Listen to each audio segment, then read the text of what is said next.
Change the voice. Student, ये topic आपने बहुत बार पढ़ा है, स्कूलों के अंदर काफी बार सिखाया जाता है, लेकिन आज भी इस टॉपिक के अंदर बहुत सारे स्टूडेंट को कंफ्यूजन रहती है और आज के इस वीडियो में मैं इसी टॉपिक को कवर करूंगा।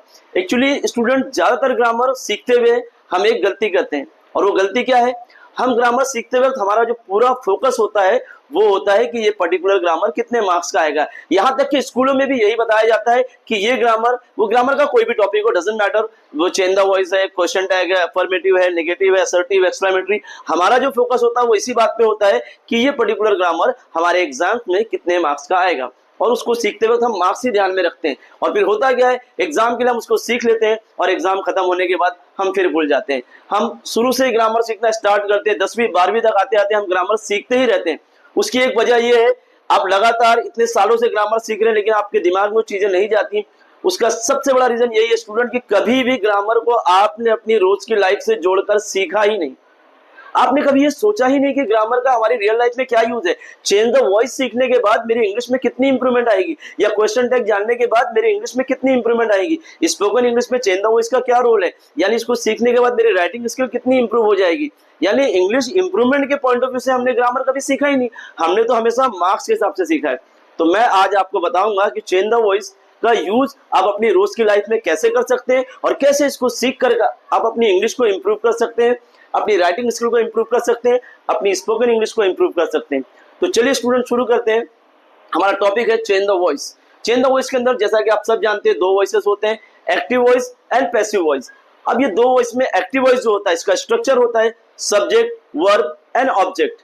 सब्जेक्ट क्या होता है स्टूडेंट, काम करने वाला, जो काम करता है वो सब्जेक्ट है और जिस काम को वो कर रहा है वो उसका वर्ब है, और जो बची हुई रिमेनिंग चीजें होती हैं वो ऑब्जेक्ट हो जाती हैं। जैसे example, Neha writes a letter, यानी नेहा पत्र लिखती है। अब यहाँ पर नेहा जो है वो सब्जेक्ट हो गई, लिखना जो है वो वर्ब हो गया और लेटर यानी पत्र जो है वो ऑब्जेक्ट हो गया। तो इस तरह से सेंटेंस 3 पार्ट में डिवाइड हो गया, सब्जेक्ट, वर्ब, ऑब्जेक्ट। अब इसमें हमारे लिए सब्जेक्ट इंपॉर्टेंट था कि नेहा पत्र लिखती है, लेकिन जब हमारे लिए काम इंपॉर्टेंट हो जाता है यानी लिखना इंपॉर्टेंट है, तो इसको हम लोग कहेंगे a letter is written by Neha. यानी यहाँ पर हमने क्या किया, ऑब्जेक्ट से स्टार्ट किया। तो जब आप सब्जेक्ट से स्टार्ट करते हो तो एक्टिव वॉइस होता है, जब आप ऑब्जेक्ट से स्टार्ट करोगे तो ये पैसिव वॉइस होगा। यानी अगर रियल लाइफ से जोड़ के आपको कुछ एग्जांपल देकर स्टूडेंट समझाऊं मैं, तो कभी कभी हमें जिंदगी में काम करने वाले से ज्यादा काम ज्यादा इंपॉर्टेंट होता है, यानी काम, हमारा फोकस काम पे होता है, वर्क पे होता है। तो जब जब रियल लाइफ में आपका फोकस काम पे हो, वर्क पे हो, तब आपको पैसिव वॉइस में बात करना होता है, और जब आपके लिए काम करने वाला जरूरी हो तब आपको एक्टिव वॉइस में बात करना होता है। मैं आपको एग्जांपल देकर समझाता हूँ। जैसे मैंने कहा एक सेंटेंस में कि कल ईद या दिवाली मनाई जाएगी। अब यहाँ पर ध्यान दीजिए स्टूडेंट, मेरा फोकस दिवाली या ईद मनाने पे है, ना कि इस बात पे कि दिवाली और ईद कौन मनाएगा। मुझे इससे कोई फर्क नहीं पड़ रहा, मैंने सब्जेक्ट तो बताया नहीं कि कौन कौन मनाने वाला, मैंने सिर्फ इतना कहा कि कल ईद या दिवाली मनाई जाएगी। तो यहाँ पर फोकस था ईद और दिवाली मनाने पे, तो ये हो गया आपका पैसिव वॉइस। एक और एग्जांपल समझते हैं स्टूडेंट, कल इस कमरे की सफाई की जाएगी, इस कमरे की सफाई की जाएगी। अब यहाँ पर मेरा फोकस कमरे की सफाई पे है, यानी कि वर्क पे है। मुझे इस बात से कोई फर्क नहीं पड़ता है कि कौन इस कमरे को साफ करेगा, क्योंकि मेरा फोकस तो कंप्लीट। अगर मैं ऐसे कहता कि कल मैं इस कमरे की सफाई करूंगा, तो यहाँ पर ये एक्टिव वॉइस हो गया, क्योंकि मैंने खुद का नाम लिया कि मैं करूंगा, ठीक है। तो यहाँ पर सब्जेक्ट सामने आ गया तो ये एक्टिव हो गया। लेकिन अगर मैं सब्जेक्ट को छुपाकर ये कहूँ कि कल इस कमरे की सफाई की जाएगी, तो ये पैसिव वॉइस हो गया स्टूडेंट।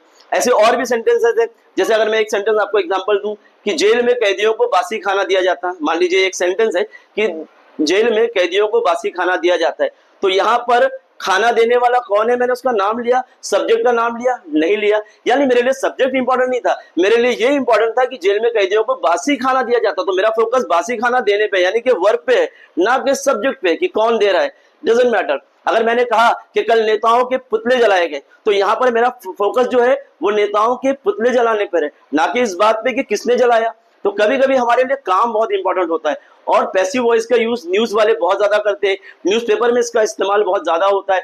आपने सुना होगा अक्सर खबरों में इस तरह के सेंटेंस आते हैं, दिया गया, कहा गया, लिया गया, बोला गया, ये कर दिया गया, वो कर दिया गया, मार दिया गया, छोड़ दिया गया, जला दिया गया। तो ये सब पैसिव वॉइस होते हैं। अगर इन पैसिव वॉइस को आप सीख ले अच्छे से और इसका इस्तेमाल अपनी राइटिंग स्किल में करें, तो आपकी इंग्लिश की राइटिंग स्किल भी बहुत बेहतर हो जाएगी और साथ ही साथ आपकी स्पोकन इंग्लिश भी अच्छी हो जाएगी। तो चलिए स्टूडेंट, मैं आपको चेंज द वॉइस सिखाता हूँ। यहाँ पर बोर्ड पर मैंने कुछ एग्जांपल्स लिखे हैं जिसके थ्रू मैं आपको एक्सप्लेन करके समझाऊंगा। तो देखते हैं स्टूडेंट, यहाँ पर मैंने एक टेबल बनाया है active voice and passive voice का। मैं आपको सब्जेक्ट के बारे में कुछ चीजें बता दूं कि अगर एक्टिव वॉइस में आपका आई आएगा तो पैसिव वॉइस में आपको इसे मी कर देना है। अगर एक्टिव वॉइस में यू आएगा तो पैसिव में आपको यू करना है। अगर एक्टिव के अंदर ही आएगा तो पैसिव में आपको हिम करना है। अगर एक्टिव में शी आएगा तो पैसिव में आपको हर करना है। अगर एक्टिव में दे आएगा तो पैसिव में आपको देम करना है। और अगर एक्टिव के अंदर इट आता है तो आपको इसको इट ही रखना है। अगर वी आता है तो आपको इसे अस कर देना। और अगर किसी का नाम आ गया, फॉर एग्जाम्पल अजय, तो आपको नाम को भी एज इट इज रखना है पैसिव बनाते वक्त।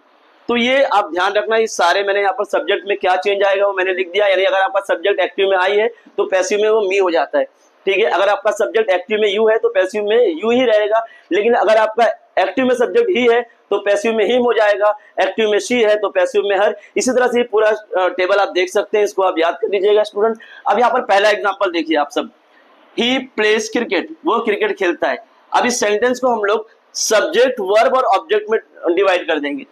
सब्जेक्ट ही आपका सब्जेक्ट हो गया, प्लेस काम है खेलना, वर्ब, और क्रिकेट जो है वो ऑब्जेक्ट। अब आपको क्या करना है स्टूडेंट, आपका जो सब्जेक्ट है ये लास्ट में चला जाएगा और लास्ट वाला जो ऑब्जेक्ट है क्रिकेट वो पहले आ जाएगा।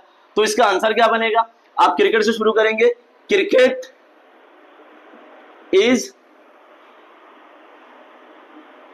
प्ले का थर्ड फॉर्म हो जाएगा स्टूडेंट प्लेड हो गया। और क्या है ही लास्ट में जाएगा तो ये हो जाएगा बाय। ही का क्या होता है पैसिव, हिम। यहाँ पर आप टेबल में देख सकते हैं। तो cricket is played by him.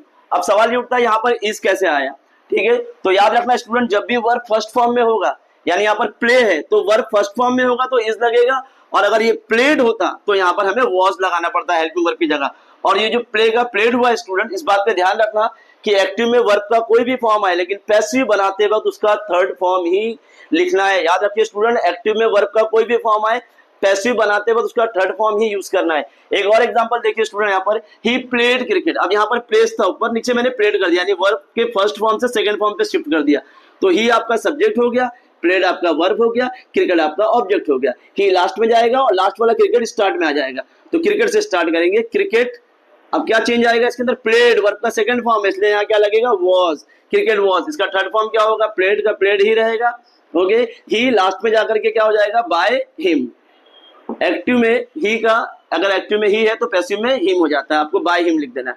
अब यहाँ पर मैंने लिखा शी ओपन द डोर, तो यहाँ पर सी सब्जेक्ट हो गया आपका, ओपन वर्ब हो गया, द डोर ऑब्जेक्ट हो गया। सेंटेंस को तीन पार्ट में डिवाइड कर दिए, subject verb object. Subject last में चला जाएगा और ऑब्जेक्ट स्टार्ट में आ जाएगा। तो द डोर। अब यहाँ पर एक हेल्पिंग वर्ब चाहिए, तो ओपन वर्ब का सेकंड फॉर्म है इसलिए क्या लगा देंगे हम लोग, वॉज। The door was. अब ओपन का थर्ड फॉर्म भी यही रहेगा, ओपेंड, ओके। शी का क्या हो जाएगा, बाय हर। शी का एक्टिव हर होता है। इस तरह से अगर मैं यहाँ पर एक और एग्जांपल लिखता हूं, आई राइट ए लेटर, तो यहाँ पर इसको हम करेंगे, आई सब्जेक्ट हो गया, राइट वर्ब हो गया, ए लेटर ऑब्जेक्ट हो गया। आई लास्ट में जाएगा और ए लेटर स्टार्ट में आ जाएगा। तो सेंटेंस ए लेटर से स्टार्ट करेंगे, ए लेटर। अब यहाँ पर वर्ब का फर्स्ट फॉर्म है इसलिए इज लगेगा। अ लेटर इज, राइट का थर्ड फॉर्म होता है student written. A letter is written by लगाएंगे और आई का पैसिव होता है मी, ठीक है। A letter is written by me. तो इस तरह से स्टूडेंट ये चेंज द वॉइस का पहला टाइप है। मैं आपको 5 अलग अलग टाइप से चेंज द वॉइस सिखाने वाला हूँ। तो ये फर्स्ट वीडियो में मैंने सिर्फ टाइप 1 कवर किया है, जिसके अंदर वर्ब का फर्स्ट फॉर्म और सेकंड फॉर्म आता है। अगर वर्ब का फर्स्ट फॉर्म आया एक्टिव के अंदर तो आपको इज लगाना है। अगर आपका ऑब्जेक्ट ज्यादा है, प्लूरल में है, तो आप आर लगाएंगे, ठीक है। और अगर वर्ब का सेकंड फॉर्म आया तो आपको वॉज लगाना है, और अगर ऑब्जेक्ट प्लूरल में है तो वर्ब लगा सकते हैं हम। तो इस तरह से ये पार्ट 1 मैंने कवर किया। आई होप स्टूडेंट आपको समझ में आया होगा, ठीक है। और आप चेंज द वॉइस के जो भी एग्जांपल जानते हैं इस टाइप के, प्लीज मुझे कमेंट सेक्शन में जरूर बताइएगा। Thank you for watching this video.